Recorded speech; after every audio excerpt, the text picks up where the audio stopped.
스포츠.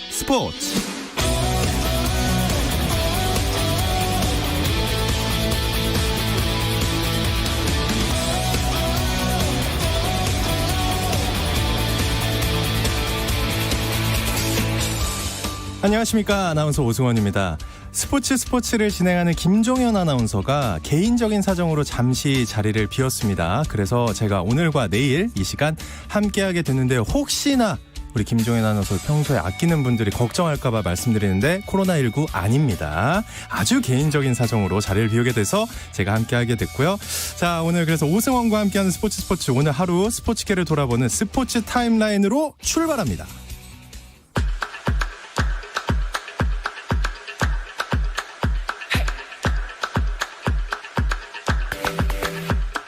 KBO 사무국은 21일부터 열릴 예정인 프로야구팀 간 연습경기 일부의 시작 시간을 오후 2시에서 오후 6시로 변경한다고 밝혔습니다.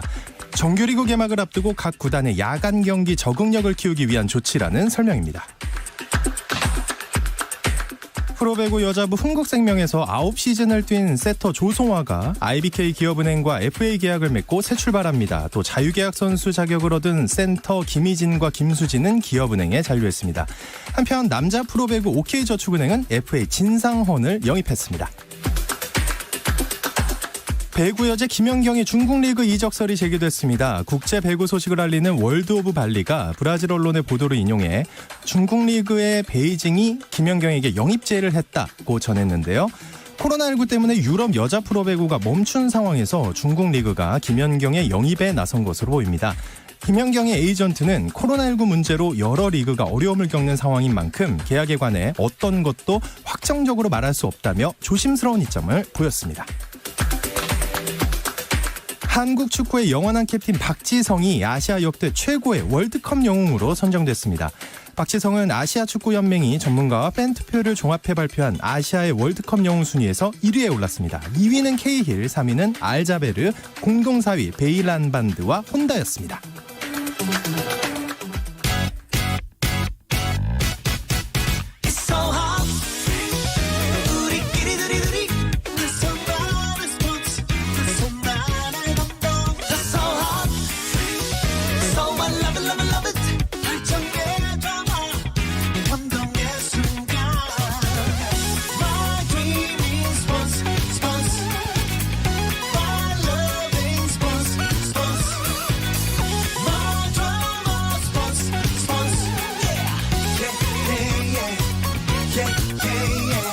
김종현의 스포츠.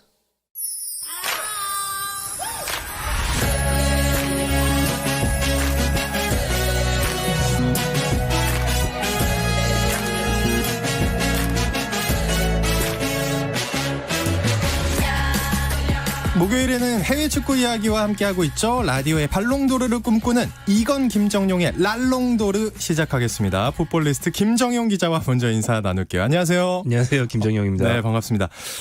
그리고 영국에 있던 이건 축구 전문 기자가 귀국했다는 반가운 소식입니다. 연결해서 직접 이야기 들어보겠습니다. 이건 기자 지금 어디에 계십니까? 네, 안녕하세요. 이건입니다. 저는 잠시 11일에 잠시 귀국을 했고요. 네. 영국 상황이 많이 악화되는 데다가 지금 리그가 잠시 계속 중단되어 있기 때문에 한국에 잠시 있으면서 지금은 자가격리를 하고 있는 상황입니다. 이야, 지금 자가격리자랑 지금 통화를 하고 있는. 이것도 영광인가요? 네. 전 처음인 것 같아요, 개인적으로. 자, 자가격리 수칙 잘 지켜야 되는 거 아시죠? 네, 그렇습니다. 자가격리 수칙을 따라서 열심히 생활을 하고 있고요. 이게 네. 4월 말에 끝나니까 또 끝난 이후에는 제가 다시 영국으로 돌아가기 전까지는 스튜디오에서 직접 청취자분들과 또 뵐 수 있을 것 같습니다. 그럼 5월 달에는 스튜디오에서 만날 수 있다? 네, 맞습니다. 네, 그때 제가 없을 거지만 제가 생생정보 끝나고 올라와서 인사를 나누는 걸로. 네, 알겠습니다. 자, 그러면은 프리미어 리그가 재개하면 영국으로 다시 가시는 거죠? 네, 근데 문제는 이제 언제 재개할지를 모르겠지만 네. 지금 뭐 6월 초나 6월 중순에 재개를 희망하고 있다는 소식은 들리고 있습니다. 이제 재개가 확실하게 확정이 되면 저도 빨리 다시 비행기표를 끊어서 영국을 돌아가서 또 생생한 소식을 또 청취자분들께 전해드리도록 하겠습니다. 6월 중순쯤에 재개가 되길 희망하고 있다. 자, 이 얘기 우리 김정용 기자, 프리미어리그는 시즌 재개 가능성이 좀 점차 옅어지고 있다는 소식이 들리고요. 네, 이건 기자가 지금 약간 희망사항으로 얘기할 수밖에 없는 이유가 있는데요. 이게 우리 K리그나 한국 프로야구는 생활 방역 체계 전환과 함께 5월 개막이 힘을 받고 있습니다만 네. 유럽과 미국의 프로스포츠는 아직 좀 멀었습니다. 왜냐하면 우리나라 경우에 프로스포츠 재개 기준으로 삼는 게 하루 확진자 50명 미만이 유지될 경우인데요. 영국 같은 경우는 어제 하루 4,600여 명이었습니다. 그러니까 좀 차이가 너무 많이 나죠. 엄청나는데요. 네, 재개할 수가 거의 없는 상황이고요. 그래서 프리미어리그 구단들이 다양한 방안을 냈습니다. 한 두세 경기 정도만 하고 끝낸다는 방안, 그리고 뭐 일주일에 한 경기 하던 거를 두세 경기씩 해서 빨리 끝내는 방안 등을 내봤지만 현재로서는 그 어느 방안도 쉽지는 않다. 네, 이런 상태고요. 유럽 빅리그 중에서 제일 재개 가능성이 높았던 게 독일이었습니다. 독일은 그나마 2일 확진자 1,000명 안팎, 사망자 100명 안팎이어서 조금 확률이 높다고 봤는데 오늘 그 메르켈 총리가 8월 31일까지 스포츠처럼 이렇게 집단적으로 많은 사람들이 모인 행사는 전면 금지한다는 얘기를 해서 이거에 맞춰서 분데스리가도 재개 추진하던 걸 다시 미뤄야 할지 또 다시 회의에 들어갔습니다. 회의 중인 걸로. 네. 완전히 이제 열지 않겠다는 아니고요. 네. 알겠습니다. 그래도 이탈리아 세리아 A 최초로 코로나19 양성 반응을 보였던 유벤투스의 다니엘레 루간이 완치 판정 받았다고요. 다행이네요. 네, 유벤투스라는 이 명문 구단에서 선수만 3명이 확진 판정을 받은 바 있는데요. 그중에 이 루가니 선수는 이탈리아 대표 수비수인데 완치됐다고 유벤투스 구단이 공식적으로 밝혔고요. 팀 동료인 마티디 역시 격리에서 해제됐다고 합니다. 다만 또 한 명의 감염자인 그 스타 공격수 파울로 디발라 선수는 한 차례 치료 뒤에 음성 판정을 받았다가 원래 이제 검사를 시간 간격을 두고 2번 받잖아요. 네네네. 3일 뒤에 받은 두 번째 검사에서 다시 양성 판정이 나와서 아이고. 또 검사 결과를 기다리고 있는데 아직 확실히 재발인 건 아니고요. 결과를 기다리는 중이니까 결론적으로는 이제 완치된 걸로 되기를 기대하겠습니다. 네, 좋은 소식 들렸으면 좋겠습니다.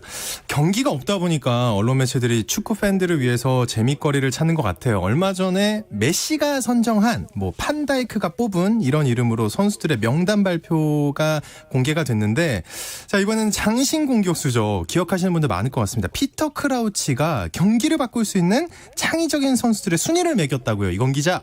네, 그 피터 크라우치 말씀하신 대로 많은 분들이 기억하실 겁니다. 2m 1cm 장신 공격수고 골을 넣으면 로버트 춤을 춰가지고 상당히 유명했던 토트넘, 리버풀, 스토크시티 팬들은 기억을 하실 건데요. 네. 이제 이 사람 이미 지금 은퇴를 했고 계속 방송 활동을 하고 있거든요. 근데 최근에 그 팟캐스트에 나와가지고 호나우두, 여기 이제 그 호날두가 아니라 그 브라질의 호나우두, 네. 호나우지니오, 스콜스, 지단, 사비의 5명의 후보를 놓고 가장 창의적인 선수 랭킹을 뽑아달라라고 이야기를 했습니다. 그런데 이제 크라우치가 고민을 하다가 이제 한번 해보겠다라고 이야기를 하면서 1위는 역시 브라질의 축구 왕자 호나우두다. 많은 선수들에게 엄청난 영향을 줬고 그 포르투갈 말로 이제 엘 페노메노라고 경이로운 사람이라고 네, 그런 네. 뜻이거든요. 그런 나의 넘버원이다라고 이야기를 했고요. 그다음에 지단 선수가 2위, 호나우지뉴가 3위, 스콜스가 4위, 그리고 사비 에르난데스가 5위로 선정을 하면서 스콜스가 사비보다 좋은 거는 그래도 이제 나한테는 스콜스가 아무래도 같은 국적이고 그러다 보니까 약간 팔이 안으로 굽는 그런 모습도 보여줬습니다. 저도 사실 그 부분에서 약간 마음이 멈칫했는데 역시 그런 이유로 솔직하게 또 밝혔네요. 자, 김정용 기자, 지난주 이 시간에 두 분이 뽑은 역대 최고의 축구 선수를 선정했다고 들었습니다. 제가 아는 바로 순위가 다르다고요? 맞나요? 네, 우리가 지난주에 한 거는 그 펠레, 마라도나 이런 선수들이 포함된 축구사 최고 선수를 뽑는 거였고 네. 이 크라우치가 받은 질문은 아예 보기가 주어진 객관식이었으니까 고르는 거. 네, 아마 크라우치도 주관식에서 누가 위대하냐 이렇게 했으면 펠레가 들어갔겠죠. 근데 이제 여기는 객관식이었으니까 좀 네. 달랐던 것 같습니다. 자, 그러면 똑같이 크라우치가 뽑은 이 선수들 중에 두 분은 어떤 선수가 가장 경기를 바꿀 수 있는 창의적인 선수라고 생각하시는지요? 네, 제가 먼저 얘기할까요? 예. 네, 저는 저 질문 받았으면 저는 호나우지뉴를 먼저 꼽았을 것 같은데요. 그 기준이 그냥 실력이 아니고 창의성이면 좀 의외의 플레이를 할 수 있는 사람, 네. 좀 생각하지 못한 걸 하는 사람 이런 쪽인데 그건 아무래도 호나우지뉴가 1등이 아닌가 싶고. 호나우지뉴? 네, 호나우지뉴 같은 경우는 자기 이름을 딴 기술도 한 2개 있거든요. 뭐가 있죠? 그 등으로 패스하기. 호나우지뉴는 패스를 등으로도 합니다. 네, 본 적 있어요. 네, 그거를 호나우두가 제일 잘해서 이 기술에는 호나우두의 이름을 딴 기술 이름이 붙었어요. 근데 호나우두의 이름을 딴 기술 이름은 제가 들어본 적이 없습니다. 오, 이건 기자 어떻게 생각하시나요? 이 의견에 대해서. 저는 이 고민을 해봤는데 사실 네. 이제 호나우두를 하려고 하다가 그건 너무 뻔할 것 같아서 좀 더 고민을 했습니다. 그래서 저는 지네진 지단 선수를 경기를 바꿀 수 있는 창의적인 선수라고 생각을 했는데 일단 축구에서 창의성이라고 하면 지금 김정현 기자를 국한해서 얘기하는 건 아니지만 네. 단순히 개인기에 그렇게 생각을 할 수가 있거든요. 그러니까 개인기 좋으면 창의성이다라고 생각을 할 수 있는데 제가 생각하는 창의성이란 그게 절대 아니고 남들이 예상을 전혀 못하게 하는 그러니까 찬스를 만드는 능력이라든지 이런 것들이 창의성인데 특히나 공간을 이해하고 상대방의 시간을 뺏는 능력 이것이 가장 중요한데 역시 중원의 마에스트로였던 지단이 그런 능력이 있어가지고는 이 후보들 중에서 거의 최고급이었지 않나라는 생각입니다. 야, 이게 말이 길면 원래 거짓말일 가능성이 높은데 이거는 듣다 보니까 좀 수긍이 되는데요. 김정희 기자 표정이 굉장히 안 좋아졌어요. 네, 모두의 저에 대한 공격이 아니라고 하신 게 곧 저에 대한 공격을 의미하는. 그렇죠. 네. 특정을 했죠. 네. 농담입니다. 네. 네, 어쨌든 이건 기자 자가격리 잘 하고 계시고요. 자, 이번에는 스카이 스포츠에서 프리미어리그 역사상 가장 멋진 골을 뽑는 이벤트를 하고 있더라고요. 네. 지금 네. 이건 기자님부터 얘기해 주시죠. 네, 지금 그 스카이 스포츠가 계속 이제 경기가 없다 보니까 뭐든지 해야 되는데 그 중에서 그러니까요. 결국 울고 먹다가 역사상 가장 멋진 골을 뽑아달라까지 올라갔습니다. 총 16개의 골 후보가 올라와 있는데 지금 이제 계속 팬 투표를 하고 있는데 우리 손흥민 선수가 2019년 지난해 12월 7일에 번리전에서 75m 단독 드리블 골이 네. 지금 투표하고 있는데 한 54%, 58% 그 정도로 1위를 달리고 있고요. 예전에 2012년 리버풀의 루이스 수아레스, 그다음에 또 맨유에서 뛰었던 로빈 판페르시, 또 폴 스콜스, 올리비에 지루가 또 크리스탈 팰리스전을 상대로 했던 그 정갈킥 골 이런 골들이 상위 5개를 지금 차지하고 있습니다. 오케이, 좋습니다. 그러면은 우리가 한번 최고의 골을 뽑아보는 게 어떨까? 우리 랄롱도르가 선정한 프리미어리그 역사상 가장 멋진 골. 우리 김정영 기자는 어떤 골을 얘기하시겠습니까? 저는 고정픽이 있습니다. 고정픽? 네, 아재 고정픽이 있는데요. 좀 옛날 거라서 2001, 2002 시즌에 아스널 소속이었던 데니스 베르캄프가 넣은 굉장히 유명한 골이 있어요. 그 패스를 받아서 처음 받는 순간에 딱 돌아가지고 네, 수비수. 그렇죠. 네. 공을 보내는 방향과 자기가 뛰는 방향을 완전 반대로 해서 아무도 예상하지 못한 방향으로 돌아서 수비수를 속인 다음에 넣은 골인데 이때도 당한 팀은 뉴캐슬이었어요. 뉴캐슬은 보통 이런 장면에서 찰지게 당하는 역할로 많이 나오고요. 이게 한 10년 전만 해도 이 베르캄프의 골이 프리미어리그 최고의 골로 많이 꼽혔는데 좀 강산이 좀 변한 것 같습니다. 후보에도 없더라고요. 하지만 우리 김 기자님이 생각할 때는 이 골이 최고의 골이다. 네. 이건 기자님.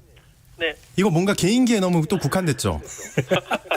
네, 그렇습니다. 개인기에 너무 국한돼 있는 느낌은 있긴 한데 예.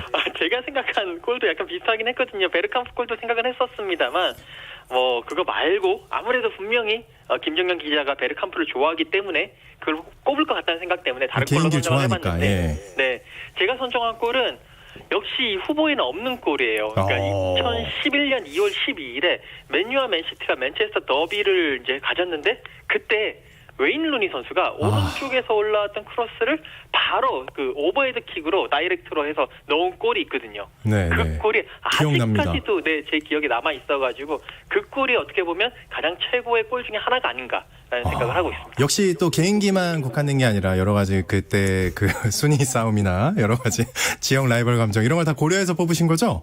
네, 맞습니다. 정확하십니다. 예, 알겠습니다. 자, 이제 코로나19 시국에 랄롱도르가 야심차게 내놓은 코너 랄롱도르 아카이브로 넘어가 보겠습니다. 이 이야기는 잠시 쉬었다 와서 이어가겠습니다.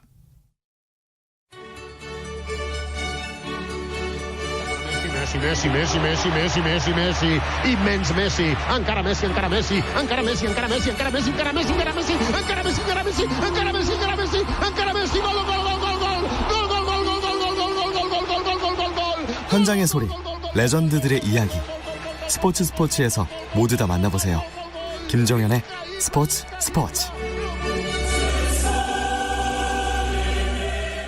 와, 제가 스포츠 진행할 때보다 뭔가 더 세련되고 뭐 이런 효과음들도 많이 늘어났고. 안카라 메시의 감명을 받으신 것 같네요. 메시. 예. 바로 가보겠습니다. 해외 축구 이야기를 나누는 라디오의 발롱도르, 이건 김정용의 랄롱도르 함께하고 계시고요. 자, 한국 축구사에 저장된 유럽 축구 이야기를 꺼내보는 랄롱도르 아카이브로 이어가 보겠습니다. 오늘은 구단의 이야기를 해볼까 하는데, 한국 축구 팬들이 사랑하는 유럽 축구팀이 굉장히 많은데 요즘은 확실히 더 다양해진 것 같고요. 자, 그런데 이것도 흐름이 있는 것 같다고요, 김정용 기자. 네, 아무래도 주요 명문 구단들 당연히 좋아하지만 특히나 한국 선수 소속팀을 좋아하기 마련인데 이제 저나 이건 기자 입장에서는 그 팀의 경기를 거의 매주 이제 의무적으로 봐야 되기 때문에 그 한국 선수의 동료들까지 달달 외우게 되거든요. 그런 팀들이 뭐가 있냐면 2000년대 초반 PSV 에인토번부터 시작합니다. 박지성. 네, 그다음에 박지성이 맨체스터 유나이티드로 가고 이영표가 토트넘으로 가고 설기현의 레딩, 기성용과 차돌이가 뛴 셀틱, 기성용이 뛴 스완지, 구자철이 뛴 아우크스부르크 뭐 이런 식으로 전개돼 왔고요. 손흥민 선수가 뛴 함부르크, 레버쿠젠, 토트넘 이 팀들도 차례차례 우리의 관심을 제일 많이 받았다고 할 수 있죠. 그러면 그때 기성용이 스완지에서 뛸 때 오른쪽 윙이 누구였나요? 오른쪽 윙이요? 이따 들어보도록 하겠습니다. 다이어입니다. 생각했습니다. 다이어입니다. 억지로 지금 지어내신 거 아니고요? 흔한 이름 다이어 아니고요. 진짜 아니고요? 다이어입니다. 알겠습니다. 자, 우리 축구팬 여러분들 지금 검색 들어가십니다. 자, 우리 김용용 기자의 기자 생활 앞으로 걸려 있고요. 자, 그러면 요즘 우리 축구팬들과 언론에게 가장 많이 언급되는 팀 바로 이 팀이죠. 토트넘인데 좀 깊숙하게 알아보겠습니다. 아무래도 영국에서 온 우리 이건 기자님. 네. 영국에서 토트넘은 어떤 이미지인가요?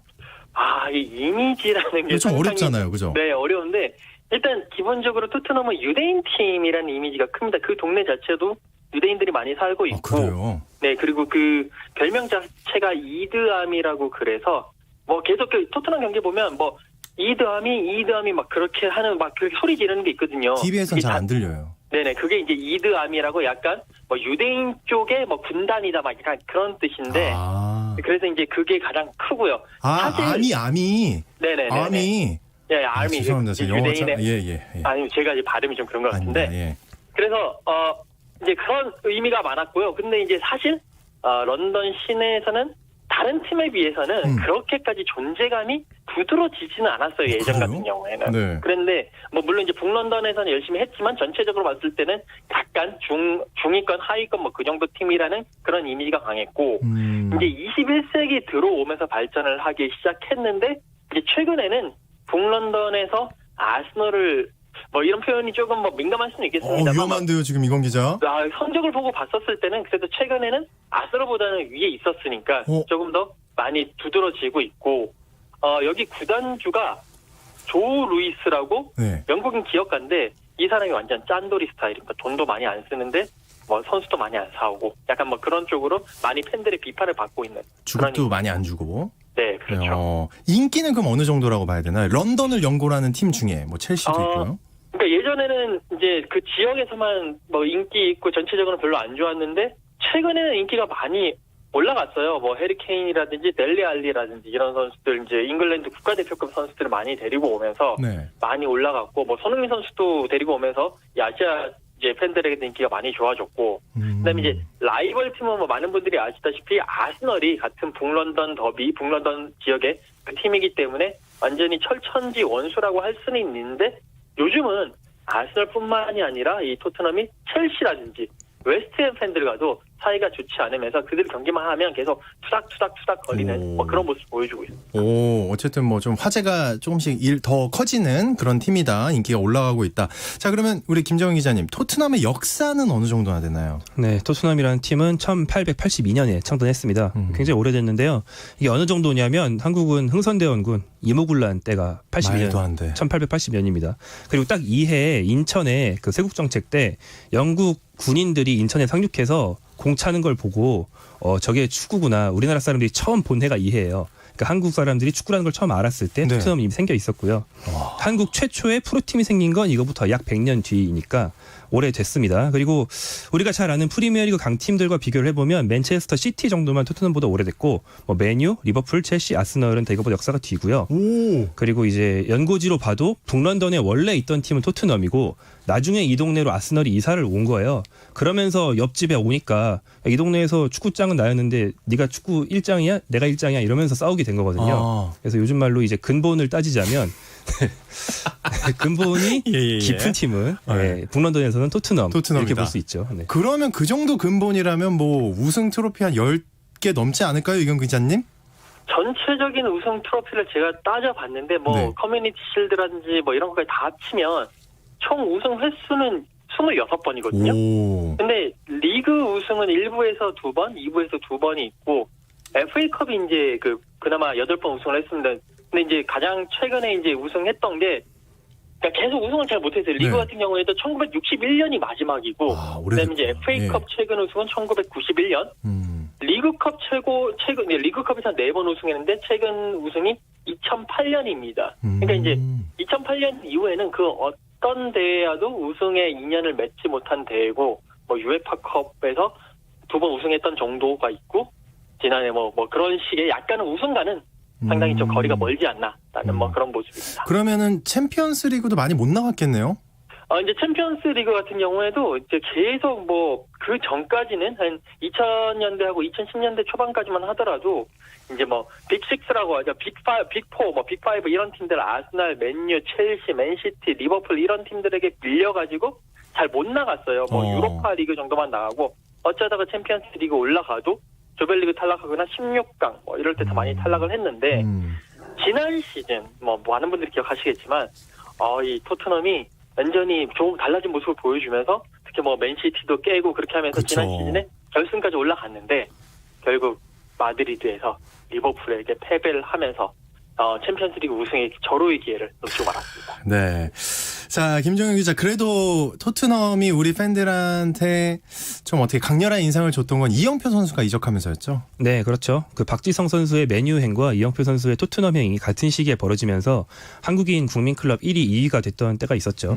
그때 이영표 선수의 토트넘 데뷔전을 지금도 기억하는 사람들이 굉장히 많은데요. 상대팀이 리버풀이었어요. 리버풀이 자랑하는 피넌, 캐러거 이 두 명의 잉글랜드인 수비수가 샌드위치 마크를 했는데 그 이영표 선수가 그 특유의 좀 얄미운 그 드리블로 싹 빠져나가면서 그 모습이 현지에서도 큰 화제를 모았고 굉장히 공격력이 좋은 풀백이 한 명 프리미어리그에 등장했다.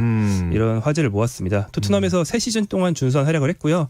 다만 시간이 갈수록 조금씩 입지가 줄어들다가 세 번째 시즌에 좀 많이 줄어드니까 그 다음에 독일의 도르트문트로 이적을 해서 한 시즌 뛰고 이제 여러 가지 팀으로 옮기게 됐고요. 도르트문트로 갔을 때 이영표를 지도했던 감독이 그 지금 리버풀의 위르겐 클롭이죠. 아, 그랬다가 KBS 해설위원으로 오시고. 네.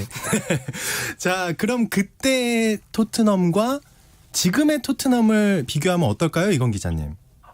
그때 토트넘은 쉽게 말해서 한 5위에서 10위권의 중상위권이라고 할 수 만한 팀, 그러니까 유로파 리그 정도 나가는 팀이다라고 본다면 지금의 토트넘은 팀 선수들의 면면이나 뭐 구단의 위상이나 뭐 구장의 크기나 뭐 이런 것들을 봤을 때는 아예 챔피언스 리그급 그리고 정말 운이 다 그러니까 운이 다 맞아 떨어진다면 어떻게 우승까지도 비벼볼 수 있을 만한. 비벼볼 수. 네, 그때 이제 레스터 시티가 우승했을 때 그때 사실 토트넘 입장에서 우승을 했었어야 되는데 그걸 못해서 좀 아쉽긴 하지만 그래도 어느 정도 우승권을 위협할 만한 팀까지 성장을 했다라고 보실 수가 있겠습니다. 물론 이제 올 시즌은 조금 아쉽긴 하지만 네네. 전체적인 그런 분위기는 그렇게까지 성장했다. 그러니까 팀 자체 레벨이 한 발 더 올라갔다라고 보실 수가 있겠죠. 예전에 저도 이제 이영표 선수 경기를 본 적이 있습니다. 그때 감독이 마틴 율? 네. 맞나요? 무슨 율 감독이었던 것 같은데. 네, 마틴. 그때랑 경기장이 완전 지금 다르지 않나요? 네, 토트넘이 전통적으로 쓰던 그때 예전 경기장은 화이트 하트 레인이라는 맞아요. 네, 우리가 많이 네. 기억하는 경기장인데요. 이 경기장도 오래 썼습니다. 1899년부터 재작년까지 썼어요. 그 런던 시내에 많이 있는 런던은 한 개 도시에 워낙 축구팀이 많기 때문에 그 도심 가운데 갑자기 불쑥 튀어나오는 그 아담한 경기장 중에 하나였고 수용 인원이 한 36,000명 정도였는데 이 경기장이 좀 작으니까 이제 새로운 팀의 위상에 맞게 큰 경기장을 짓기 위해서 처음에는 그 기존 경기장 옆에다가 짓기 시작하다가 나중에 이제 공사가 진척된 다음에는 기존 경기장을 헐을 수밖에 없었죠. 그래서 헐고 공사를 하는 동안에는 영국 축구의 성지라고 부르는 런던의 웸블리 스타디움을 빌려서 썼죠. 이때 이건 기자가 웸블리 스타디움 근처에 살면서 굉장히 편하게 출퇴근을 했던 아, 그런 시기고요. 네. 그리고 올해 4월에 이 새로운 경기장이 오픈했습니다. 토트넘 호스퍼 스타디움이라고 하는데 62,000석으로 기존 경기장보다 훨씬 크고요. 이름이 팀 이름밖에 없고 굉장히 밋밋한 거는 요즘 추세에 맞게 이름까지 광고에 쓰기 위해서 아. 네이밍 스폰서라고 그러죠. 이름을 팔기 위해서인데 현재 거론되는 기업들이 들어온다면 뭐 아마땡 스타디움이라든가 나이땡 스타디움 요즘 굉장히 잘 나가는 기업들. 될 네. 가능성이 높습니다. 예, 그렇군요. 토트넘의 전성기는 그럼 언제라고 봐야 될까요? 이건 기자님? 전성기는 지금이라고 봐야죠. 이제 예전에는 사실 뭐 유로파리그 정도 급이었고 그다음에 우승까지는 넘보지 못한 급이라고 한다면 정확하게 지금보다도 지난 시즌까지가 가장 큰 전성기라고 볼 수가 있고요. 뭐 지금에 뛰고 있는 해리케인, 델레알리, 손흥민 선수가 앞으로도 팀의 레전드로서 이름을 남길 가능성이 크다라고 볼 수가 있겠네요. 와, 그럼 전망이 너무 암울한데요, 이건 기자님? 괜찮으시겠어요? 토트넘 팬들 지금 기분 안 좋아질 것 같은데. 작년이 최고였다. 앞으로는 내리막길이다. 이런 거죠? 요약하자면? 지금 뭐 현상으로 봤을 때는 그러니까요. 지금 내리막길을 걷고 있으니까 이제 다시 뭐 치고 올라올 수 있을지는 좀 지켜봐야 될 것 같습니다. 네, 이건 기자님이 집에 있는 시간이 길어질 것 같은 느낌도 약간 들면서 우리 김정 기자님 어떻게 생각하십니까? 네, 지금 말씀하신 대로 최근 포체티노 감독 시절이 제일 전성기인 거는 맞는 것 같고요. 진짜 예전으로 가면 그 1950년대에서 60년대에 걸친 시기에 그 순위만 볼게요. 네. 2위, 3위, 18위로 한번 떨어졌다가 3위, 우승 3위, 2위, 4위 이런 식으로 계속 상위권에만 있었던 그러네, 때가 한 번 있습니다. 빼고는. 네. 그때 챔피언스 리그는 진짜 우승팀만 나가는 거여서 우승한 다음 해에 당시 이름이 유로피안 컵이었던 챔피언스 리그에 나가서 4강을 한 번 했어요. 오. 그 뒤로 최고 성적이 바로 지난 시즌 챔피언스 리그 준우승인 거죠. 그러니까 이때 5, 60년대가 1차 전성기, 바로 최근이 2차 전성기 이렇게 보시면 되겠습니다. 그렇군요. 구단마다 좀 팬들의 성향이 다르다고 들었습니다. 특히 영국 프리미어리그 더욱 그렇다고 들은 것 같은데 토트넘 팬들은 어떻나요, 이건 기자님? 토트넘 팬들은 뭐 이제 개인적으로 만나면 되게 뭐 좋은 사람도 많은데 일단 토트넘 팬들이 토트넘 팀에 이제 요구하는 거는 공격 축구. 지더라도 화끈한 축구를 해달라라는 이야기를 많이 합니다. 그것이 공격이 우리의 뭐 모토다라고 얘기하는데 문제는 지금 감독이 무리뉴 감독이거든요. 공격 축구와는 좀 반대편에 있는 성향이다 보니까 네. 팬심과는 조금씩 차이가 있는 것도 사실이죠. 자, 뭐 어쨌든 토트넘 팬들은 우승에 많이 목말라 있겠네요, 김지영 기자님. 네, 무리뉴 감독이 왔을 때 환영받은 이유가 사실 무리뉴 감독이 약간 저무는 감독이고 포체티노가 떠오르는 감독인데 잠깐 부진했다고 이걸 갈아치우는 게 말이 되느냐 이런 논란이 있었거든요. 하지만 팬들이 그래도 환영했던 이유가 뭐냐면 포체티노가 팀은 잘 만드는데 계속 2위, 3위 이렇게밖에 못하고 우승을 못한다. 근데 무리뉴는 어쨌든 한번 할 거다. 네, 뭐 예. 무리뉴가 지나간 자리엔 풀ափ폭이 남지 않더라도 우승은 한번 하지 않겠느냐 이런 기대였거든요. 네, 현재로서는 뭐 그게 꼭 실현된 거는 분위기는 아니긴 합니다만 또 이번 시즌 중단되기 전에 이미 리그컵과 FA컵을 다 탈락해 버리긴 했습니다. 하지만 뭐 무리뉴 감독이 단명하지 않는다면 뭐 이 팀에서 한 2, 3년 있는 사이에 우승 한번 할 수 있을지는 좀 지켜봐야겠죠. 지켜봐야 된다. 자, 언젠가는 이 랄롱도르 시간에 토트넘의 우승 소식을 전할 날이 오지 않을까 하는 기대를 하면서 이건 기자님과 우리 김정용 기자님 두 분과는 인사 여기서 나누겠습니다. 오늘 고맙습니다. 고맙습니다. 감사합니다.